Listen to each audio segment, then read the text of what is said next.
राधे राधे गुरुजी। हाँ। मेरा एक प्रश्न है, मैं बचपन से देखती आ रही हूँ, जो लोग नियम धर्म कर्म से मन से बहुत भक्ति करते हैं उनके जीवन में बहुत कष्ट है। सबके जीवन में कष्ट है जो भी भक्ति करते हैं। मैं भी ठाकुर जी को मानती हूँ, उनके इर्द गिर्द ही मेरे विचार रहते हैं, लेकिन इतने नियम मैं नहीं पालन कर सकती। जो थोड़ा होता है वो मैं करती हूँ, लेकिन जो ज़्यादा नियम पालन करते हैं इतना कष्ट में रहते हैं, फिर भी उनके साथ तर पर तर ब तर उल्टा होता ही जाता है। तो कहते हैं कि ये सब कर्मों का खेल है, उनके कर्म हैं, जैसे वो कभी कुछ पिछले जन्म में किया होगा, कभी इस जन्म में किया होगा, उनका फल है उनका दुख। लेकिन मेरे को ये समझ नहीं आता कि जब कर्म करके फल लेना है, कर्म करके फल लेना है, तो वो भक्ति का उसमें क्या योगदान है, वही मेरे को। और जब भगवान कहते हैं कि मेरी आप भक्ति करोगे तो मैं हर चीज़ से आपको मुक्त कर दूंगा, आपके लिए जीवन आसान कर दूंगा, तो फिर कर्म का दोष कैसे लगेगा, मुझे वो समझ नहीं आता। वाह, सुंदर प्रश्न है, इसलिए ताली बजाओ। सब बैठो आप लोग। अच्छे प्रश्न पूछने चाहिए ऐसे जैसे इन्होंने पूछा। सब बैठो, पहले अगल बगल की बहनें सब बिठाओ। सुनो, इन्होंने पूछा है कि जब कर्म का ही फल भोगना है तो फिर भक्ति करने की क्या जरूरत है। सिंपल ये है। क्यों, सही है? अर्जुन भक्त थे कि नहीं? माइक ले लो, आगे पीछे की मैया बैठ जाओ।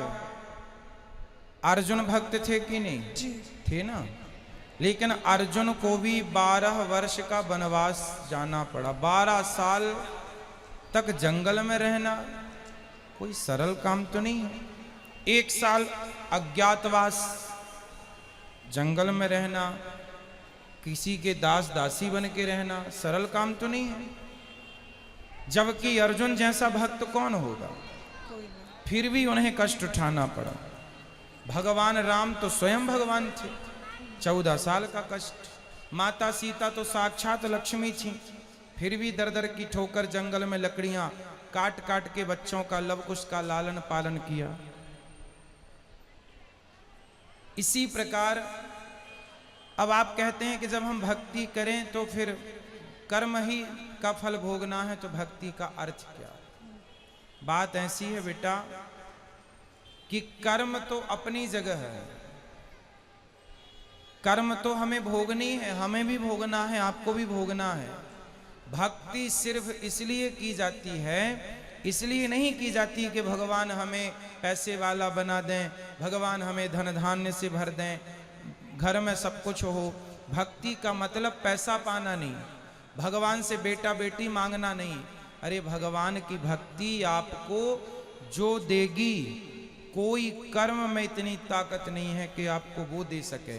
अब उदाहरण से समझो, विभीषण को लंका का राजा बना दिया, क्या विभीषण का कोई ऐसा कर्म उसे राजा बना सकता था?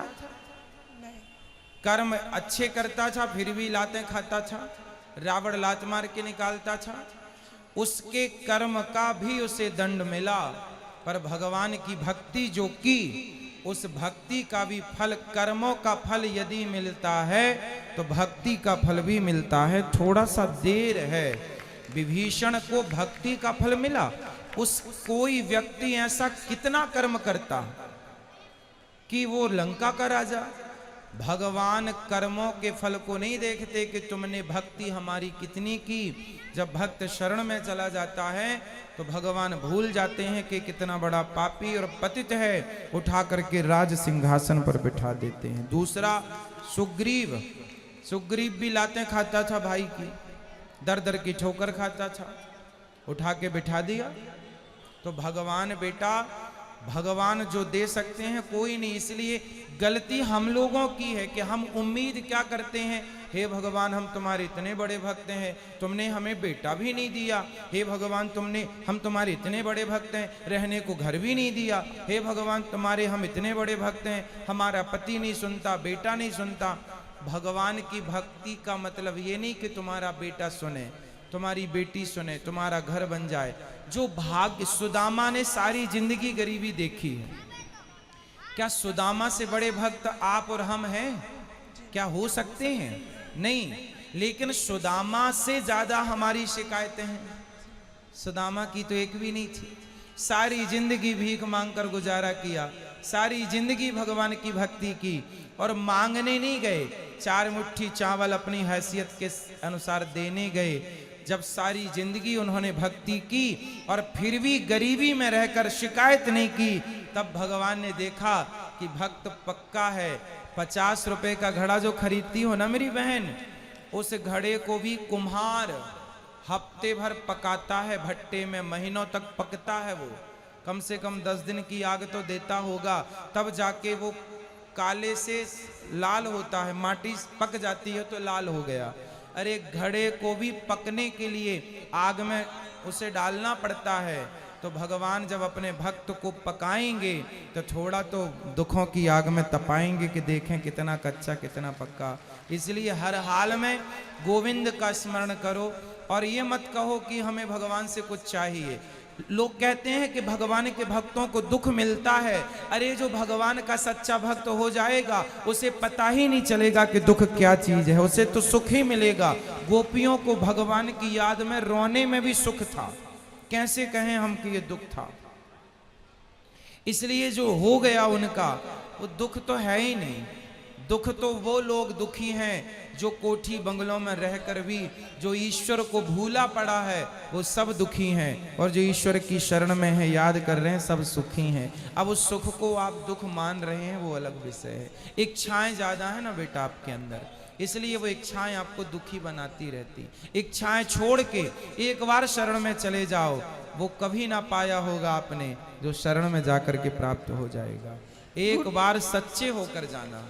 गुरुजी एक प्रश्न और है, जैसे मैं आसपास देखती हूँ, मेरे आसपास जीवन में भी देखती हूँ, जो भक्त है चलो उनका मैं समझ गई कि वो दुख है क्यों है, भक्ति का क्या महत्व है, लेकिन जो भक्त को दुख दे रहा है, जो उसको गाली दे रहा है, उसको उस चीज़ का एहसास भी नहीं होता।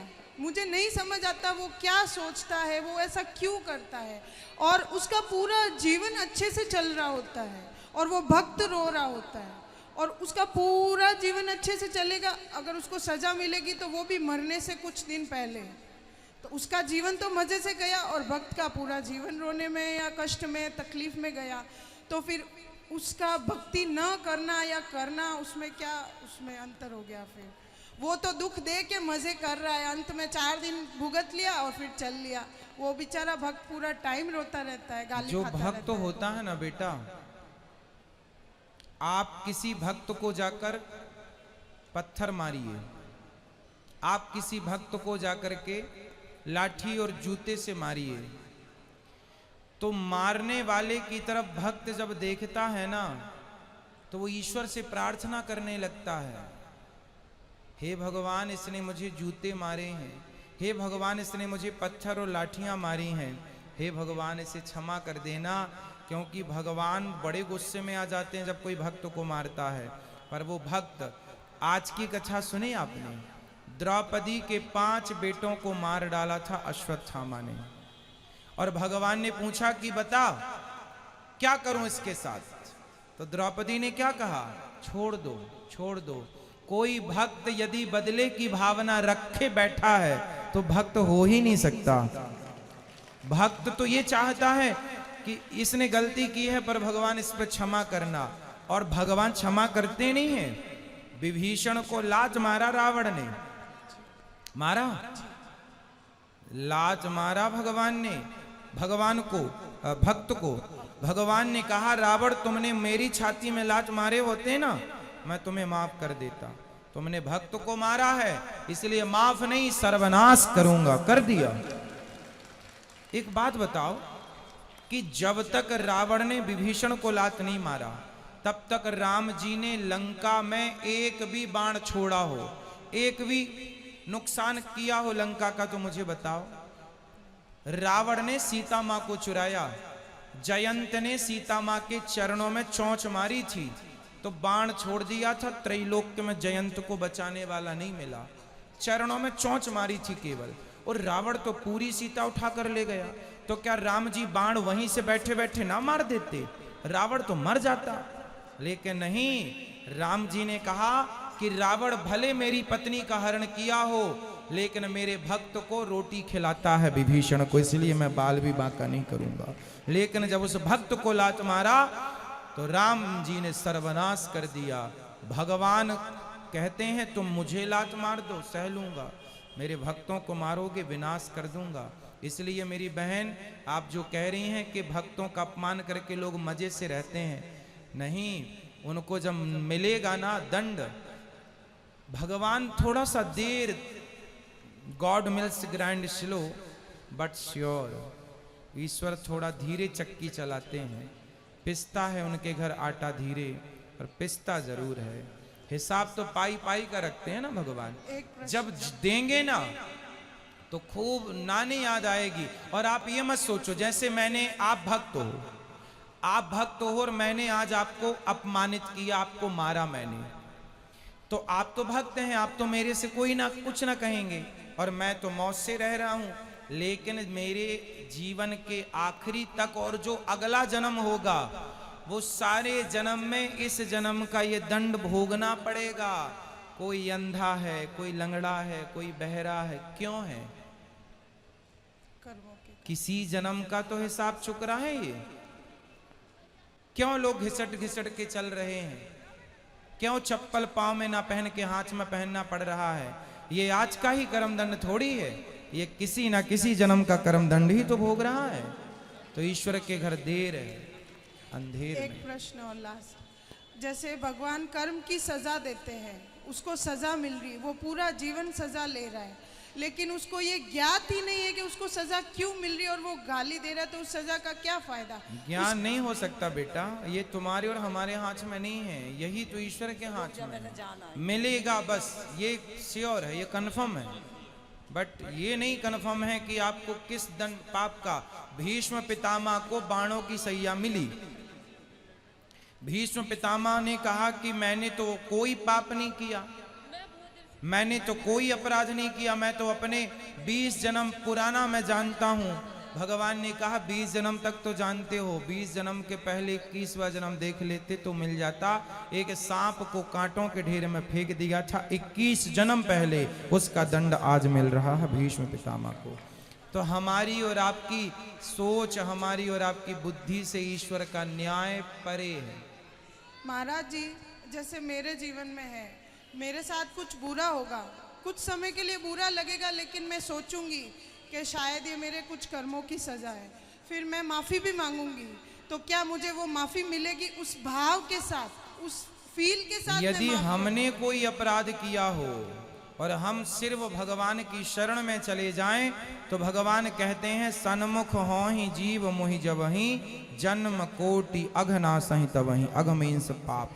जो मेरे सन्मुख आकर मेरा हो जाता है, मेरे में आत्मसमर्पण कर देता है, मैं उसका हो जाता हूं और उसके सारे अपराधों को क्षमा कर देता हूं।